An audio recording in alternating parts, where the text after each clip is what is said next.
Hi friends, இந்த வீடியோல நம்ம சூப்பரான ஒரு தகவல் பத்தி பார்க்க போறோங்க. அதாவது ரிசர்வ் பேங்க் ஆஃப் இந்தியா பாத்தீங்கன்னா இந்த கோல்டு லோனுக்கான சர்டைன் ரூல்ஸ் வந்து ஏற்கனவே கொண்டு வர போறோம் அப்படின்னு சொல்லி ஒரு டிராஃப்ட் காப்பி வெளியிட்டிருந்தாங்க. ஸோ அந்த டிராஃப்ட் காப்பி தொடர்ந்து இப்போ அந்த ரூல்ஸ் வந்து அமெண்ட்மெண்ட் படுத்தியிருக்காங்க. அதற்கான சர்க்குலர் பாருங்க வெளியிட்டிருக்காங்க. Notification reserve bank of India lending against gold and silver collateral directions 2025. So அது வந்து முழுசாக அமலுக்கு வந்து கொண்டு வந்துட்டாங்க. என்னைக்கு இருந்து அமலுக்கு வருது பாருங்க, ஜூன் 6, 2025 அமலுக்கு வந்துருச்சு. அதாவது ஒரு 9 விதமான மாற்றங்கள் வந்து இருக்குது. ஸோ அதை பற்றின தெளிவான தகவல் இந்த வீடியோவில் நம்ம பார்க்கலாம். நீங்கள் ஒரு கோல்டு லோன் வாங்க போகிறீங்க அப்படின்னா கண்டிப்பாக அந்த தகவல் வந்து தெரிஞ்சுக்கோங்க. அண்ட் மகிழ்ச்சி தரக்கூடிய ஒரு விஷயமும் இதில் வந்து கொடுத்துருக்காங்க. அது என்ன அப்படின்னு பார்க்கலாம். ஸோ ஃபஸ்ட்டு இந்த நோட்டிஃபிகேஷன்ஸ் ஓப்பன் பண்ணிக்கோங்க. இந்த நோட்டிஃபிகேஷன் அந்த ஆர்பிஐனுடைய வெப்சைட்லேயே வந்து இருக்குது. இந்த இதில் கொடுத்துருப்பாங்க ஜூன் 6ஆம் தேதி. அதை கிளிக் பண்ணிங்கன்னா உங்களுக்கு இந்த மாதிரி தான் ஒரு பிடிஎஃப் ஃபைல் வந்து ஓப்பன் ஆகும். நம்ம முக்கியமான சேஞ்சஸ் மட்டும் என்ன அப்படிங்கிறது வந்து பார்த்துடலாம். அதாவது 2 லட்ச ரூபாய்க்கு மேலே நீங்கள் கொண்டு போகிற நகைக்கு கடன் தொகை கொடுக்குறாங்க அப்படின்னா சர்டைன் எவாலுவேஷன் வந்து பண்ணணும், கிரெடிட் அசஸ்மெண்ட் வந்து ப்ராப்பராக பண்ணணும், இன்னும் இன்டெப்த்தாக வந்து பண்ணணும் அப்படிங்கிறது தான் அதில் சொல்லப்பட்டிருக்குது. அதாவது 2 லட்ச ரூபாய்க்கு மேலே அவங்களுக்கு வந்து கொடுக்குறீங்க, கடன் நகை கொண்டு வைக்கிறவங்களுக்கு நீங்கள் கடன் கொடுக்குறீங்க அப்படின்னா அவங்க திருப்பி செலுத்துவாங்களா அப்படிங்கிறது எல்லாமே ப்ராப்பராக அசஸ் பண்ணிட்டு தான் நீங்கள் வந்து கடன் கொடுக்கணும் அப்படின்னு சொல்லியிருக்கிறாங்க. அதே மாதிரி பார்த்தீங்கன்னா எல்டிவி வேல்யூ அப்படின்னு சொல்லுவாங்க. அதாவது lender May renew an existing loan and sanction A top up loan. இப்போ இதுக்கு முன்னாடிலாம் எப்படி இருந்ததுன்னா, அவங்க ஏற்கனவே லோன் எடுத்திருக்காங்க, தங்க நகை வச்சு லோன் எடுத்திருக்காங்கன்னா அதை வந்து ரினியூவல் வந்து பண்ணிக்கலாம், இல்லை டாப் அப் வந்து பண்ணிக்கலாம். பட் இப்போ என்ன சொல்கிறாங்கன்னா, ஒன்லி சர்டைன் லோன் மட்டும் நீங்கள் ரினியூவல் பண்ண முடியாது. அது என்ன அப்படின்னா புல்லட் ரீபேமெண்ட் லோன். இந்த புல்லட் ரீபேமெண்ட் லோனை மட்டும் பாரோவர்ஸ் ரினியூவல் பண்ணக்கூடாது. 12 மாதம் முடியுது அப்படின்னா 12 மாதம் முடியும் போது அவங்க எவ்வளோ கடன் தொகை வாங்கினாங்க, அதற்கான வட்டி தொகை என்ன, அது எல்லாமே திருப்பி செலுத்தினதுக்கு பிறகு தான் நீங்கள் அந்த புல்லட் ரீபேமெண்ட் லோனை மறுபடியும் வந்து அடமானத்துக்கு எடுத்துக்கணும் அப்படிங்கிறது இதில் சொல்லப்பட்டிருக்குது. ஸோ புல்லட் ரீபேமெண்ட் லோனை நம்ம ரினியூவல் வந்து பண்ண முடியாது. ஃபுல் அமௌண்ட் கொடுத்ததுக்கப்புறம் பை நெக்ஸ்ட் டே தான் நீங்கள் வந்து ரினியூவல் பண்ண முடியும்.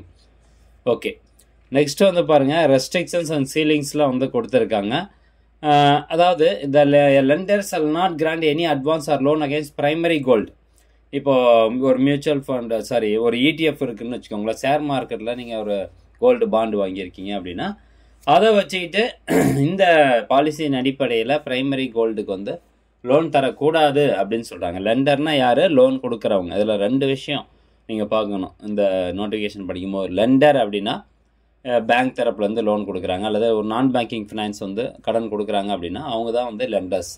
பாரோவர்ஸ் அப்படின்னா கடன் வாங்குபவர்கள். இப்போ நம்ம வந்து பேங்க்கிட்ட நகை கொண்டு போய் கொடுத்து ஒரு 10 பவுன் நகையை கொடுத்து எனக்கு இதுக்கு கடன் தொகை கொடுங்க அப்படின்னு கேட்குறோம் பார்த்தியா. ஸோ நம்ம தான் வந்து பாரோவர்ஸ். அந்த வகையில் பார்க்கும்போது லெண்டருக்கு வந்து ஒரு சில சர்டன் ரூல்ஸ் அண்ட் ரெகுலேஷன்ஸ் வந்து நல்லா ஸ்ட்ராங் பண்ணியிருக்கிறாங்க. அதில் ஃபஸ்ட்டாக ஒன்று தான் நம்ம இப்போ பார்த்தது.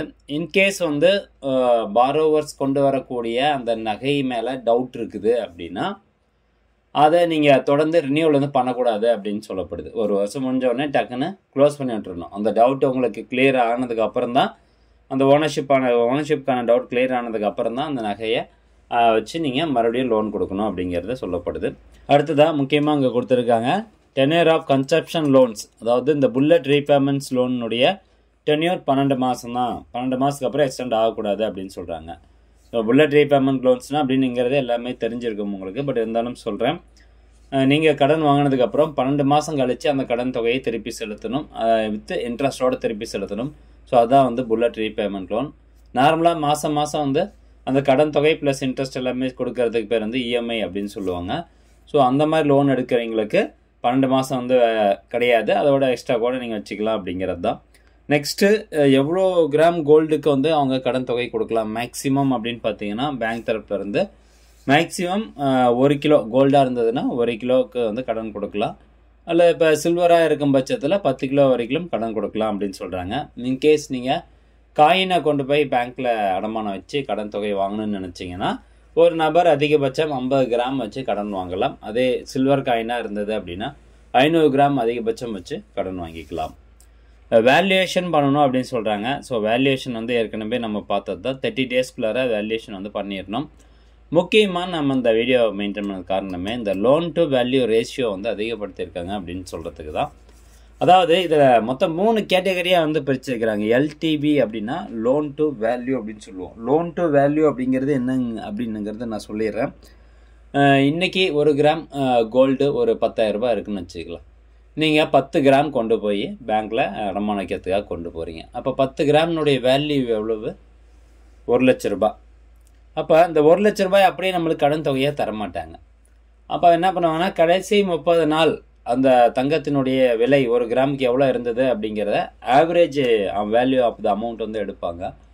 எடுத்ததுக்கப்புறம் அதனுடைய வேல்யூ ஃபார் எக்ஸாம்பிள் 1 லட்ச ரூபா வருது 10 பவுனுக்கு அப்படின்னா, அந்த 1 லட்ச ரூபாயில் 85% கொடுப்பாங்க. அதுதான் வந்து எல்டிவி வேல்யூ அப்படின்னு சொல்லுவோம். அந்த 1 லட்ச ரூபாயில் உங்களுக்கு நான் ஒரு 80,000 ரூபா பேங்க் கடன் கொடுக்குது அப்படின்னா, உங்களுக்கான லோன் எல்டிவி வேல்யூ வந்து 80%.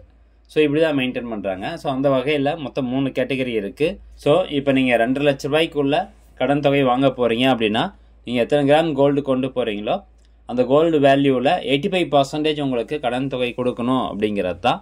ஸோ 85%னா பார்த்துக்கோங்க எவ்வளோ அமௌண்ட் வரும் அப்படின்னு. ஸோ அதே மாதிரி 2 லட்சத்துலேருந்து 5 லட்சக்குள்ளே நீங்கள் கடன் தொகை வாங்குறீங்க அப்படின்னா, நீங்கள் கொண்டு போகிற அந்த லோனுடைய வேல்யூவில் 80% கொடுக்கலாம் அப்படின்னு சொல்கிறாங்க. மேக்ஸிமம் அதை தாண்டி வந்து கொடுக்க மாட்டாங்க. இதே நீங்கள் 5 லட்ச ரூபாய்க்கு மேலே கடன் தொகை வாங்குறீங்க அப்படின்னா 75% வந்து எல்டிவி ரேஷியோ சொல்கிறாங்க. நீங்கள் கொண்டு போகிற அந்த கோல்டுக்கான வேல்யூலேருந்து 75% கொடுக்கலாம் அப்படிங்கிறது தான். ஸோ இது புல்லட் ரீபேமெண்ட் லோனுக்கும் இதே 85% எல்டிவி ரேஷியோவா அப்படின்னு கேட்டிங்கன்னா கிடையாது. புல்லட் ரீபேமெண்ட்டுக்கு ஒரு கண்டிஷன்ஸ் வச்சுருக்காங்க. என்ன அப்படின்னா, நீங்கள் 12 மாதம் கழித்து கடன் தொகை செலுத்துவீங்க, வாங்கிய கடனை திருப்பி செலுத்துவீங்க, ப்ளஸ் அதற்கான வட்டியும் சேர்த்து செலுத்துறீங்க. ஸோ 2க்கான வேல்யூ சேர்த்து தான் வந்து 85% அப்படின்னு சொல்கிறாங்க.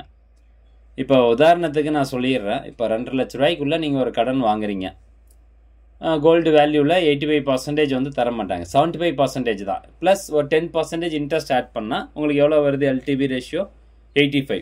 அதாவது பேங்க் தரப்புலேருந்து உங்களுக்கு கொடுக்கக்கூடிய கடன் தொகையும் நீங்கள் திருப்பி பேங்க்குக்கு செலுத்தக்கூடிய வட்டி தொகையும் 2த்தையும் கூட்டினா 85% வர மாதிரி தான் உங்களுக்கு லோன் கொடுப்பாங்க. இது ஒன்லி புல்லட் ரீபேமெண்ட் லோனுக்கு மட்டும்தான் இந்த கண்டிஷன்ஸ். அப்போது புல்லட் ரீபேமெண்ட் லோனில் நீங்கள் 5 லட்ச ரூபாய்க்கு மேலே கடன் வாங்குறீங்க அப்படின்னா, உங்களுக்கு அதிகபட்சம் நீங்கள் கொண்டு போய் அடமானம் வைக்கக்கூடிய நகையில் 65% தான் கடன் தொகை கிடைக்கும்.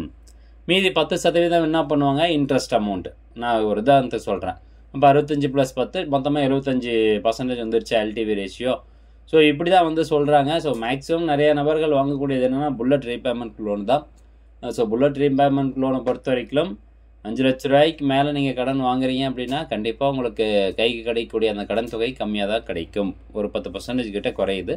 இது ஒரு புதிய விதிமுறை வந்து கொண்டு வந்திருக்காங்க. அதே மாதிரி இப்போ கோல்டு லோன் வாங்கிட்டீங்க, அது திருப்பி வந்து செலுத்திட்டீங்க. திருப்பி செலுத்தினதுக்கப்புறம் பேங்க் தரப்பில் இருந்து 7 நாட்களுக்குள்ளார, அதிகபட்சம் 7 நாட்களுக்குள்ளார அந்த கோல்டை வந்து உங்களுக்கு திருப்பி கொடுத்துடணும். இன்கேஸ் திருப்பி கொடுக்கலன்னா அடுத்து வரக்கூடிய ஒவ்வொரு நாளைக்கும் 5,000 ரூபாய் வீதம் பேங்க் தரப்புலேருந்து ஃபைன் செலுத்தணும் அப்படிங்கிறது வந்து சொல்லப்பட்டிருக்குது.